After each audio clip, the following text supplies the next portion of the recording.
Iya, iya, macet ya parkir ya.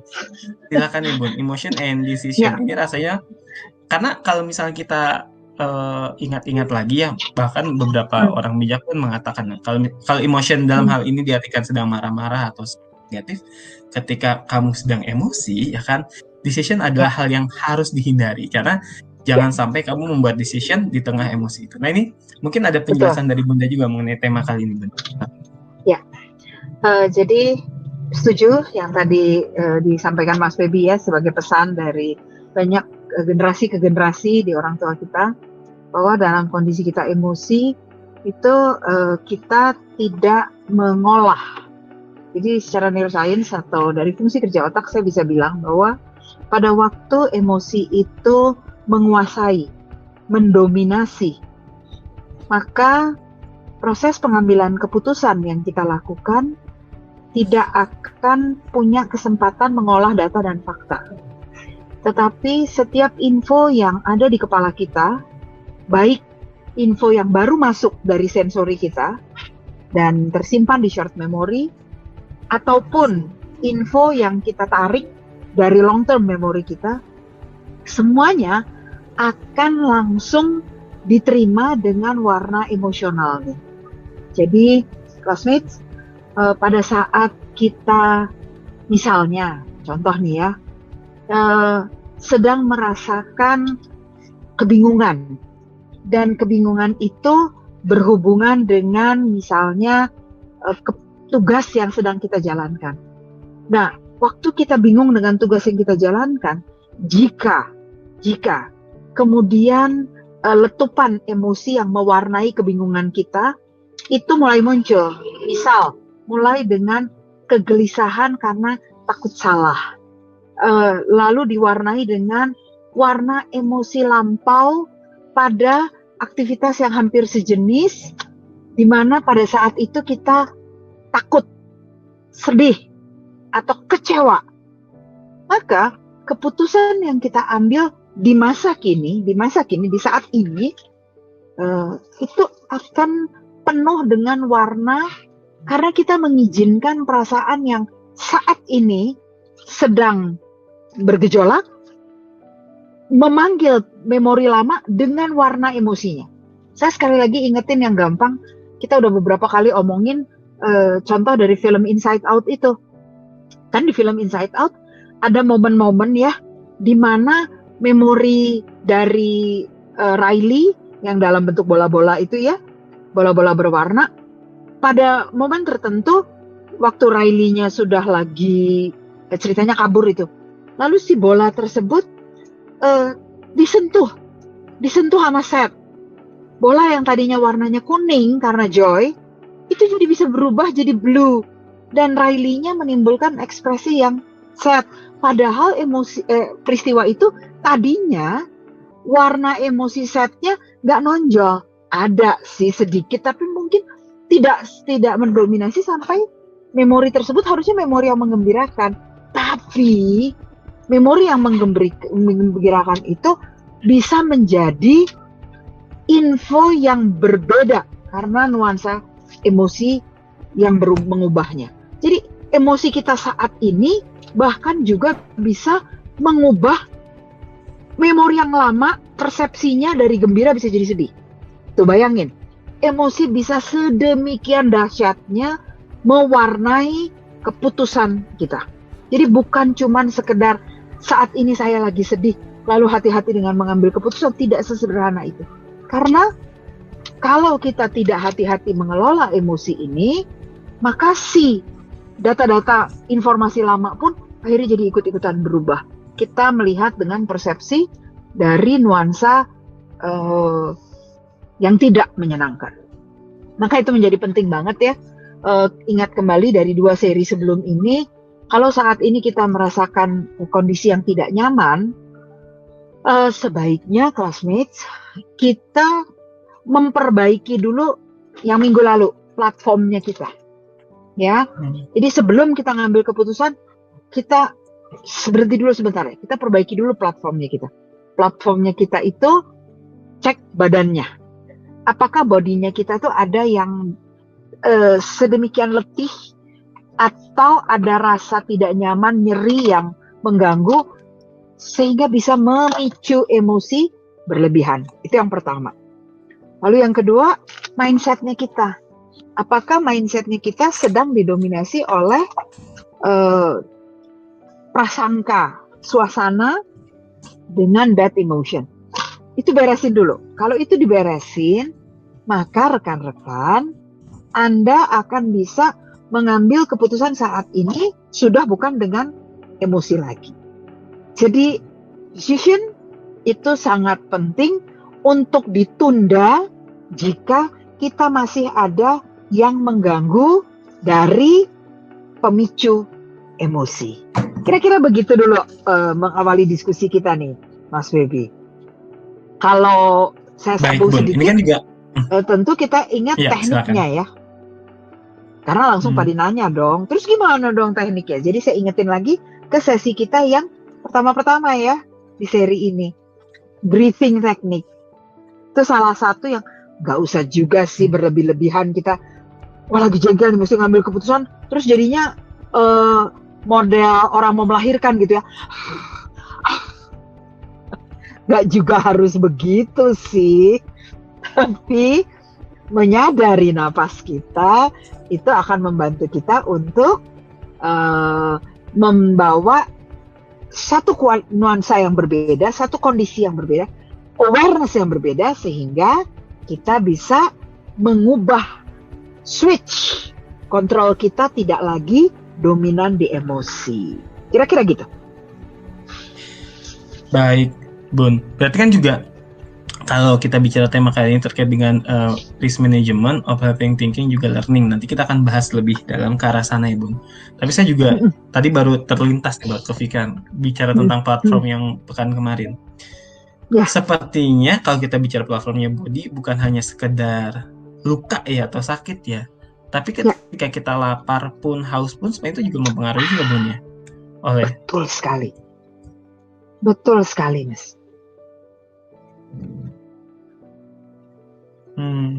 Nah, oleh karena itu rasanya kalau misalnya memang, apalagi kita misalnya orang tua terhadap anak-anak, kalau memang rasanya anak-anak itu lapar, langsung segera beri makan. Ketika tidak mau makan, usahakan diberikan, karena takutnya akan mempengaruhi emosi dari si anak itu. Kadang-kadang menyangkut dengan tema kali ini, anaknya emosi, orang tuanya juga ikut emosi. Dan yang lebih parah yang saya perhatikan juga, mungkin kadang-kadang saya juga lupa gitu ya, Bun ya. Ketika anaknya itu misalnya tadi secara platform dia ternyata ada masalah di perut karena lapar. Jadi emosi, orang tua tidak bisa mengetahuinya, ikut emosi juga. Nah, akhirnya apa? Kadang-kadang tuh kita ya sebagai orang tua tuh atau mengambil jalan pintas dalam menentukan keputusan. Iya nggak sih? Iya nggak sih? Nah, maksudnya benar banget. Karena kita emosi kan, jadi yaudahlah atau gini. Iya. Yaudahlah, kalau nggak mau makan, mama nggak sayang lagi sama kamu gitu. Nah, itu kan keputusan yang menampar ya. Kamu itu gimana tuh? Jadi memang gitu. Kalau kita mengambil keputusan pada kondisi yang terlalu emosional, ada kecenderungan kita akan menyesalinya kemudian. Karena pada waktu kita sudah lebih tenang, otak kita kemudian memproses sebab akibat, memproses pertimbangan-pertimbangan lain, lalu kita menemukan beberapa opsi solusi yang pada waktu kita emosi, opsi-opsi solusi itu kesumbet, nggak muncul di pikiran kita, nggak muncul di ide kita. Tetapi kalau kita bisa mengelola, dan walaupun ada pressure anak yang cranky ya, lalu kita mengambil versi logisnya, langsung mukanya kita noleh kejam ya. Kalau kita mengambil spontanitas itu misalnya langsung noleh kejam, oh jamnya lapar, terus kita ngambil memori kita sedikit, oh iya tadi pagi dia sarapannya kurang gitu misalnya ya. Nah, pada kondisi-kondisi seperti itu kita jadinya tidak akan menyesali keputusan kita, karena apa yang kita kemudian lakukan, decision yang kita lakukan itu sudah diberi data-data yang lebih logis. Dan ingat, kita kan menerima info dari sensori ya. Nah, sensori itu ada yang datangnya dari luar, ada yang datang dari dalam. Tadi itu lapar. Lapar itu masuk dalam kategori introception. Jadi dia ada rasa yang datang dari dalam.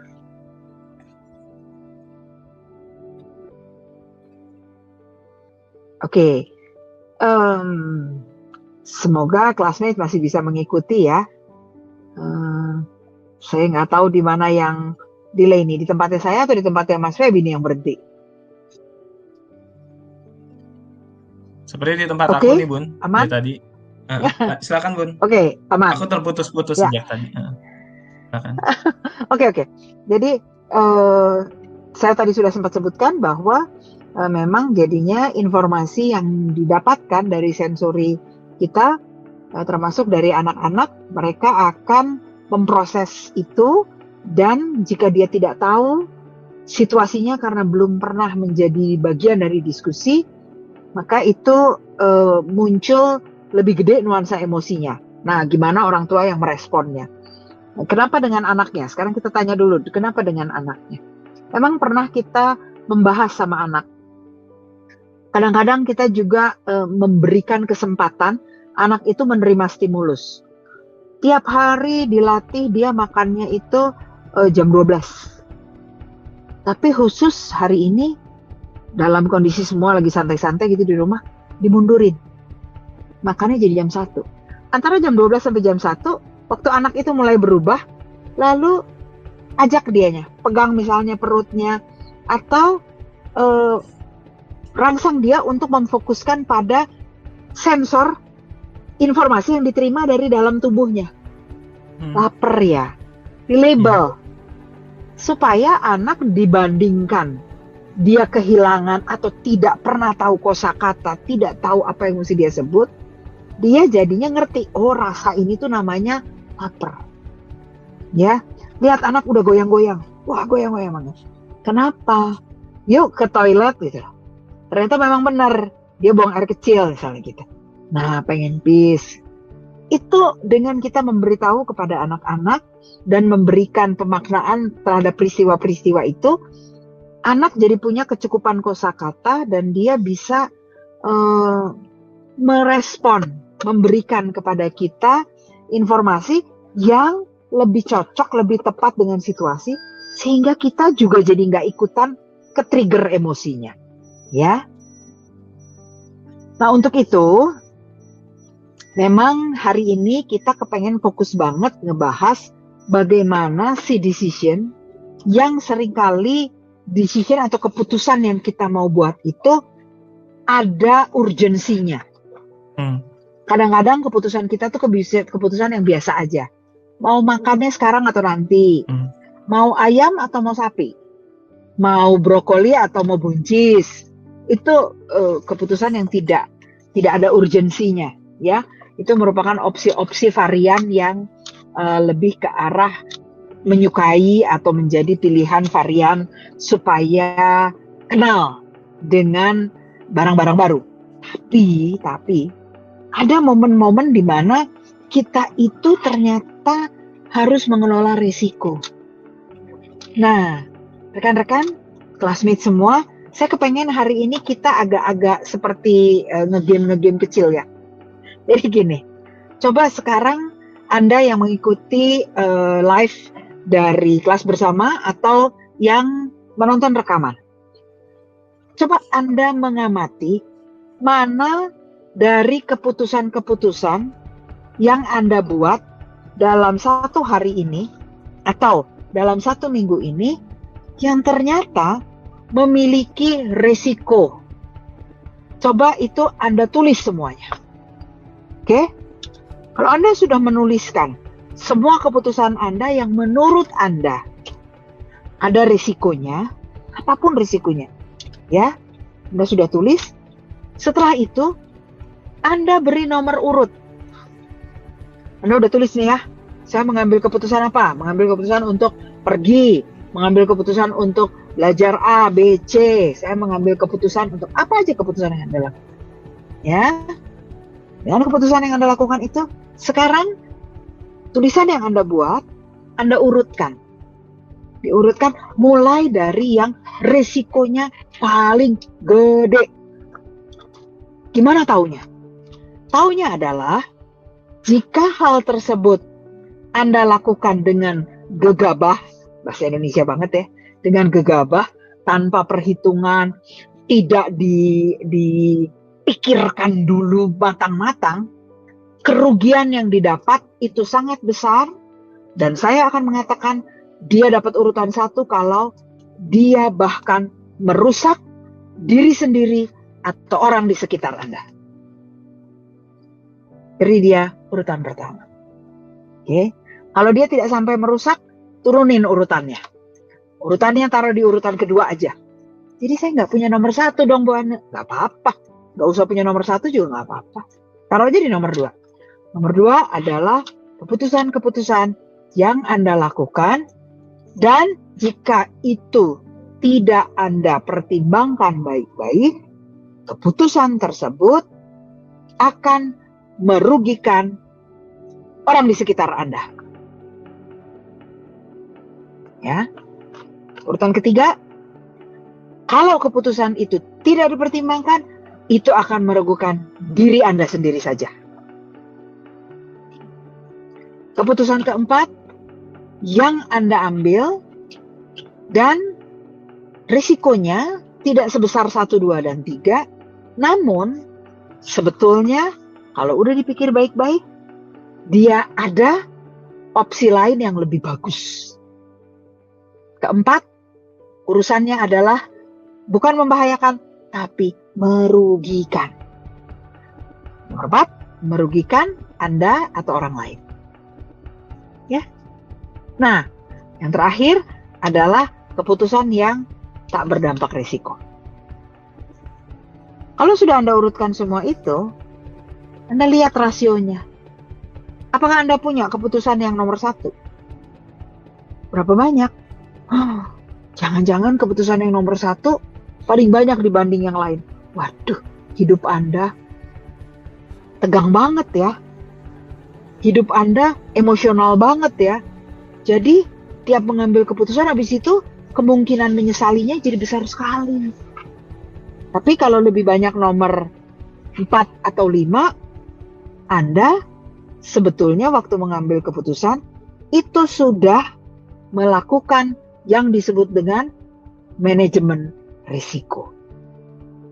Dan teman-teman, bagi Anda yang sanggup melakukan penjinakan emosi di situasi yang mendadak, di situasi yang stres, maka akan lebih cenderung Anda berhasil mengelola risiko. Oke? Jika Anda berhasil mengelola risiko, maka keuntungannya Anda berarti memiliki kemampuan mengoperasionalkan mesin pikir dengan efektif dan efisien. Saving energi, saving waktu. Ya. Anda tidak selalu berada di dalam situasi tekanan. Siapa yang terasa menekan? Sebetulnya Anda sendiri. Maka di penghujung acara kita ini memang Taming Emotion Series berada pada terapan aplikasi sehari-harinya.